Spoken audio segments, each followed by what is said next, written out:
right now, Miriam Tosino is coming up.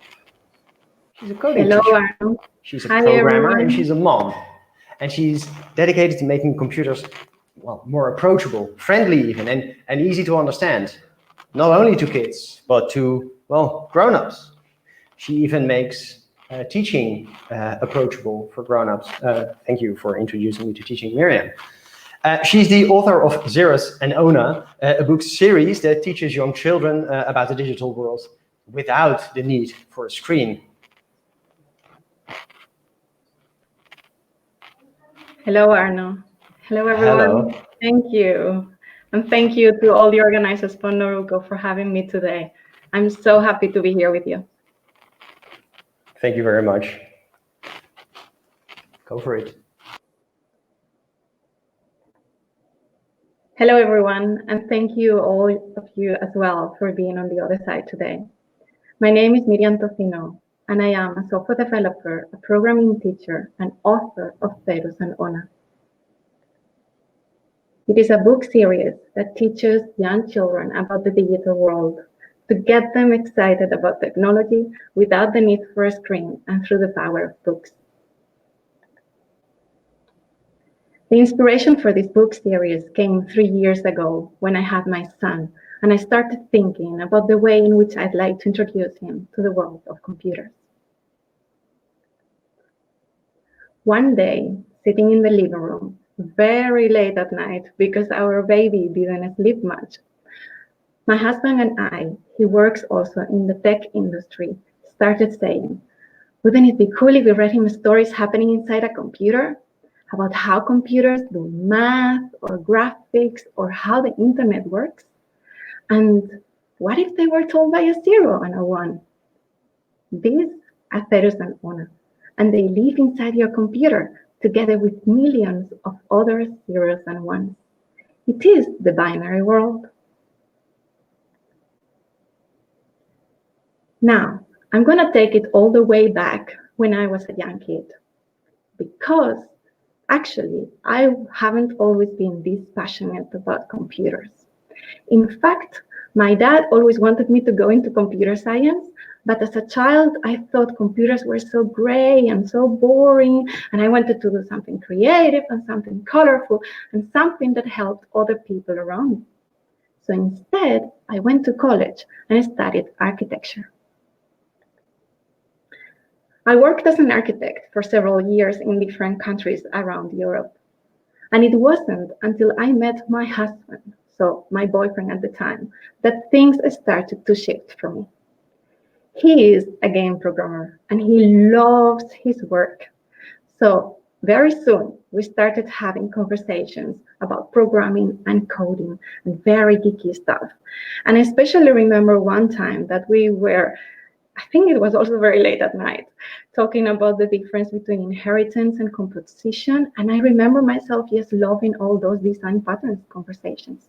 So I started seeing how awesome this thing of being a programmer actually could be, potentially.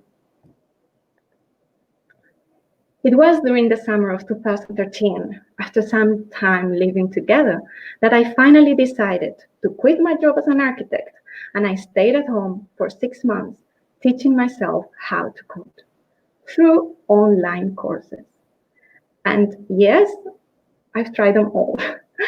I soon became a software developer and later on a programming teacher, where I showed other people how to switch careers too.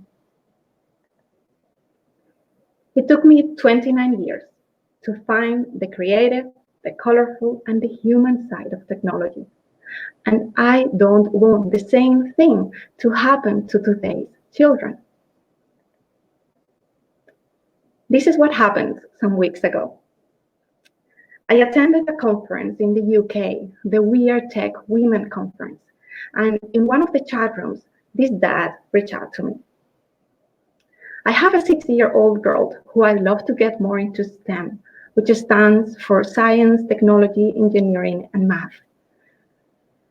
And he said, she already sees technology as a boy thing, regardless of how much I've tried. Any ideas on how I can encourage her into STEM? The first thing that happened was I time traveled like 30 years back when I was there with my dad, right? And he was not able to reach me. And during my research for Zerus Ona A, and after speaking with many parents and teachers, I can tell you he's not the only one having this situation at home.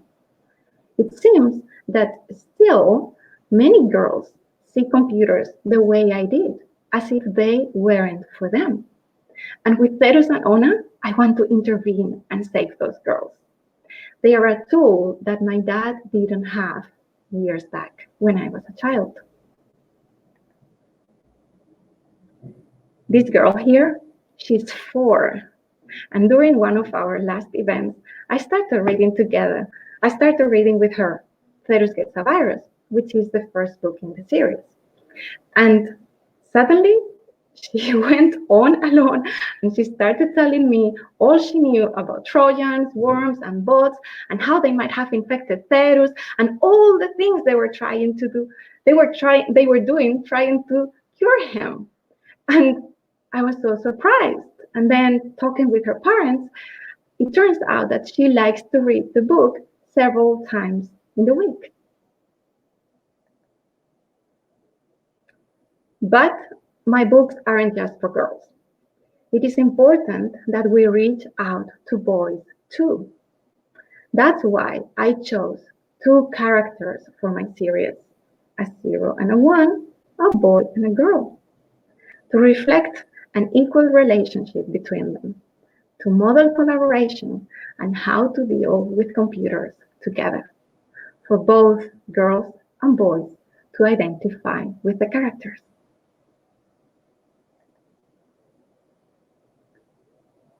There is a big reason why I use illustration and storytelling to teach kids about computers. These are 2 of the things that I loved the most when I was little. And when learning something new, the vehicle of communication becomes as important as the topic that we are trying to teach. It enables us to reach our kids. The medium we use becomes an opportunity for connection. Here we can take the new book, Welcome to Our World, as an example. It is a short story written in the form of a poem. It tells the story of how Zerus and Ona first met inside the computer. I'm working on the last pieces with a musician to turn it into a song too, and we are using some coding for some of the sounds. Really cool. Here's how the whole process would look like. You could start reading the book with the kids. You talk about zeros and ones and bits and bytes, and they get to know Zerus and Ona. Later on, they hear about the song. They learn it by heart, they sing it, and dance to it for a full week. Once they're singing the song, you could say, "Oh, did you know they use code to play the music? Let's see how they do that." And then you hop onto your computer, you show them some code pieces running and making sounds. And at this moment, they are already curious about it. And when it's time to learn some coding, your kids are already into it.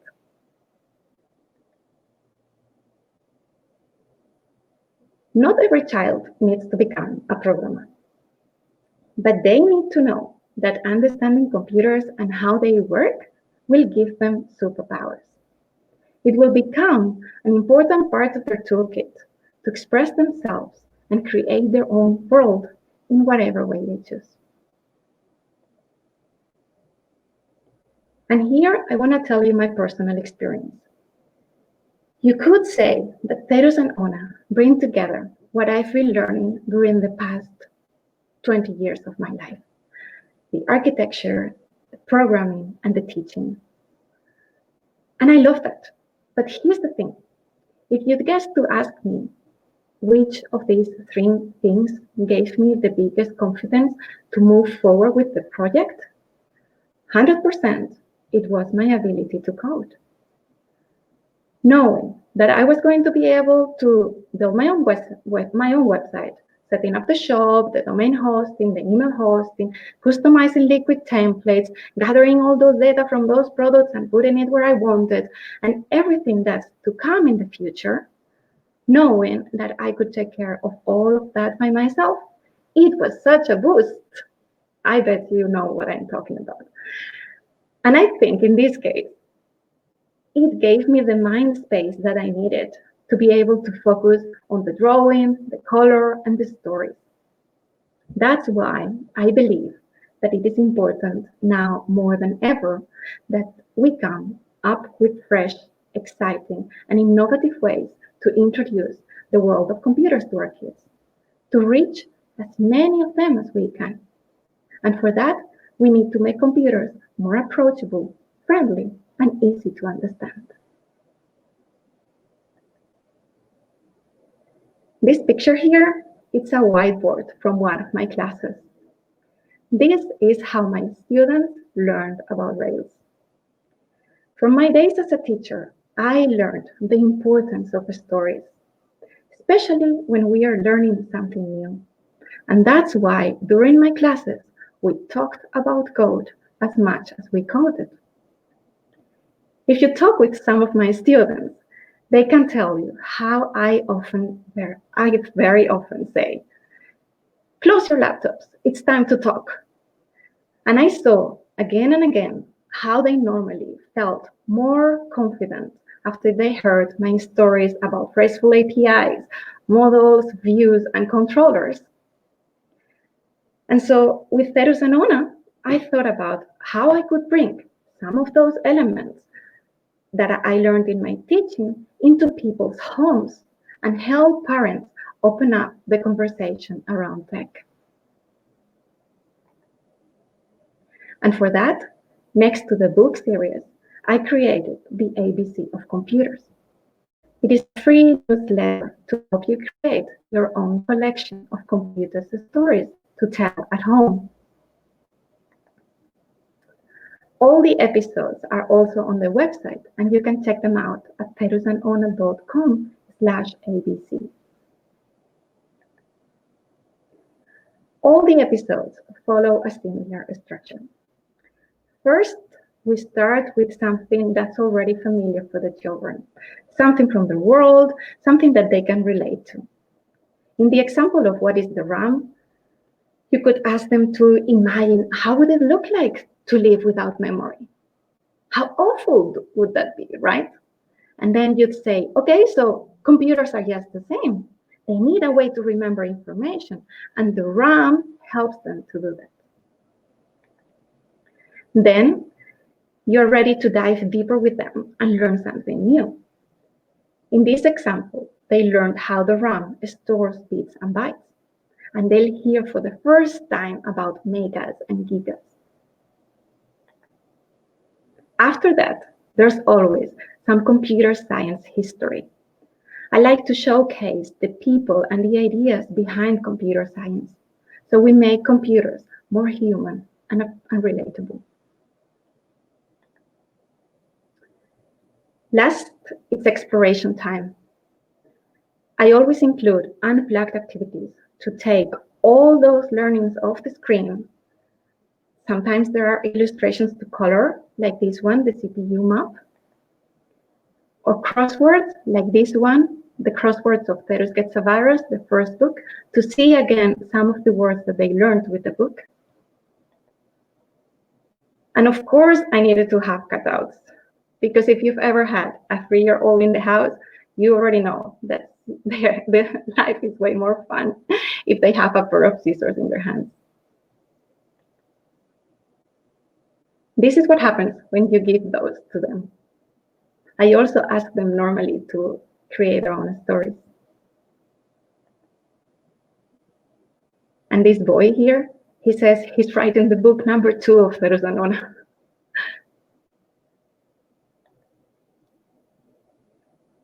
The best feedback, though, came in last week. Out of the blue, I got this email from a 9-year-old girl in the UK.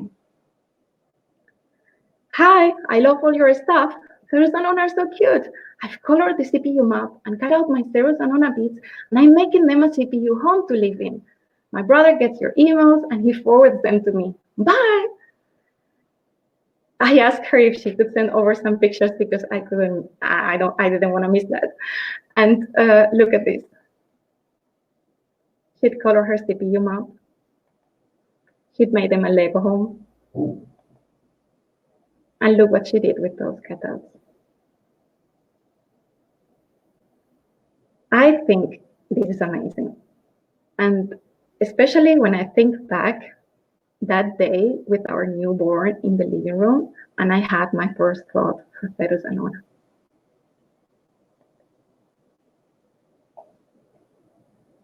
Zerus Ona are out on a mission to make computer science accessible to every child.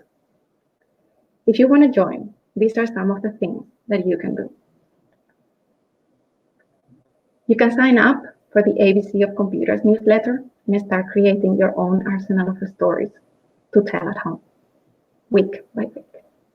I prepare a PDF for you all to get you started, and you can get it at zerusona.com/Noruko.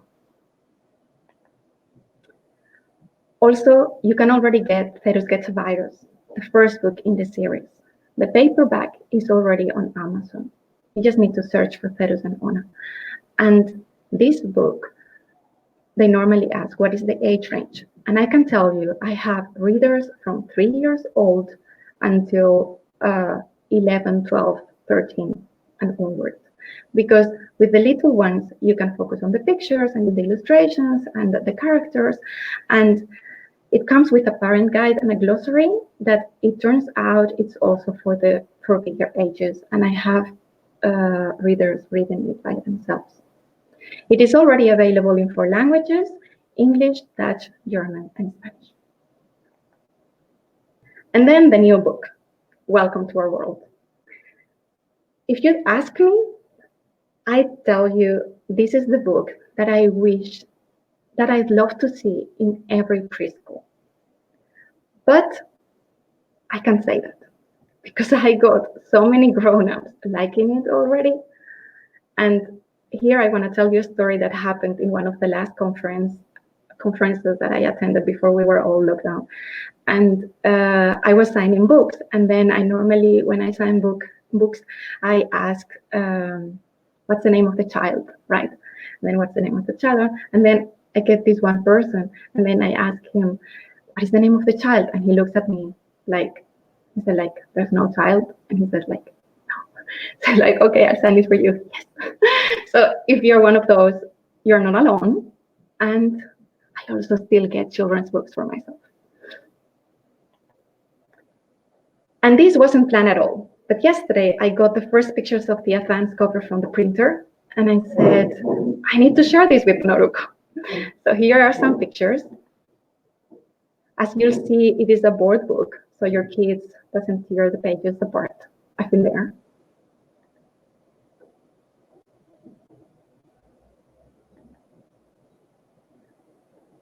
If you want to get a copy, pre-orders are opened since yesterday, and you can get yours at zerusona.com/welcome. There's also a discount code for you, 16% with all capital letters, Noruko. You can just use it, remember to use it during checkout. And this will only be valid until Monday. And I almost forgot, but I'm signing the books. So the books are going to be here. I'm going to be shipping them worldwide. So if you want yours to be signed for the kids or whatever, just let me know the name and I'll do it. Happy to. If you want to follow my work, the best way to do that is on Twitter at Miriam Tosino or Zerus Ona. And if you like what you're seeing and you want to say hi, just my email, miriam@zerusona.com. Send me an email. I'd love to connect. Thank you everyone for watching today. I hope to see you soon in the binary world. And now I'd love to hear from you because I think we got some minutes left for Q&As. Am I right, Arno? That is exactly right. Yeah, so we have a few minutes for Q&A. Well, one of the first questions I'd like to ask you is, well, I saw that the books are both books available in 4 languages. The first one is in 4 languages, and the second one, for now, it's only going to be available in English because it is a song and it's very short. And I thought, actually, it's nice that they get it, you know, that everyone, and it's like a universal thing, right? Kind of. So for now, only in English.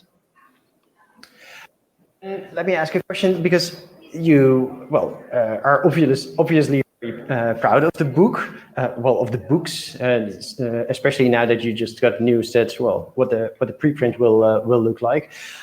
Did you think about open sourcing translations, or did you already do that, or did you translate it yourself? How did that work?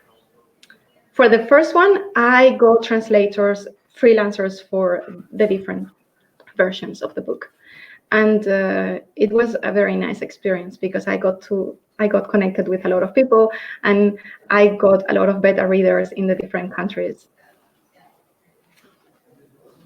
Okay, I understand. Consider open sourcing translations? I mean, you call it a book series, so potentially you're not going to, well, end with number 2, but continue, which I hope. Would you be... Tell me what you mean. So tell me what you mean, Arno. Well, I mean, if you want to read this to your kids, it would make a lot of sense to have it in, well, their mother tongue. And would you be open to open source translations, or how would you see that? Of course, this book goes well everywhere. Of course, of course. Okay. It's only that, you know, it's like, it's one step at a time, right? Like, I mentioned that conference, right? Like in February, right? And then I think I got like 15 different languages in that queue. And I was like, and everyone was like, are you gonna be doing Danish? You know, like, are you gonna be doing Russian? And so that's why I'm a little cautious. That must have been a compliment. Answering that question. Well, then I have another say the book, well, is being read by children from 3 till 11.